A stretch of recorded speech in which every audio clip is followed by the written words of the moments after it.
We have a question here from somebody who is asking, what would you advise DACA students to do given the real threat of deportation that that apparently is being acted on even as we speak? So for people that are eligible for DACA who haven't applied, there is consensus among the various immigrant rights organizations that they should not apply if you're applying for the first time, because you are exposing yourself and you are creating a lot of risk. If you already have DACA and it's expiring soon, to reapply, because we don't, the biggest problem right now is that we don't know exactly what's going to happen with DACA. It is likely that it's going to end, but what we don't know is whether it will end effective immediately, or if they will let the people who already have DACA have it for the length of until it expires and then roll off of it. So if that's the case and your expiration is coming up soon, you want to reapply and hopefully have a longer expiration date. The risk, of course, is that it does end immediately, and then you're out of pocket the $500 or so that it costs to apply for DACA, but you're not exposing yourself to any extra risk, right? Outside of the financial consequences. So that's more like the legal, logistical stuff advice. The other sort of just more like heartfelt advice I have for you is not to give up. I actually received quite a bit of messages after the election from DACA students who are in college who are thinking, I'm just going to drop out of school because what's the point? If come January I'm not going to be able to go to school anyways. How am I going to pay for it? How am I going to stay in school if I can't work? If I don't have access to these financial resources that I have access to now because I have a social security number. And you cannot give up now because you have worked too hard, you have sacrificed too much, your family has sacrificed too much for you to throw in the towel now.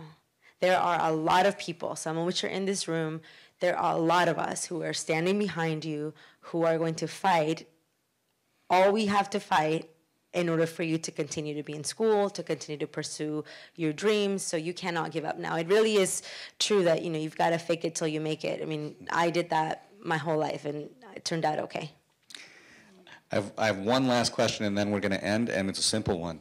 Probably an appropriate one, hopefully, for this forum. This is from online. Somebody asked this question: what can we be optimistic about? What is the hope that we can hold out for ourselves, and how do we continue to be inspired to keep that fight up? I'm hopeful because look at all these people that are here on a Saturday morning where they could be sleeping in or going on a bike ride in Santa Monica, right? But you're choosing to be here and be engaged because you realize how important having these conversations are. I'm hopeful because yesterday I was at this high school that was predominantly a white population.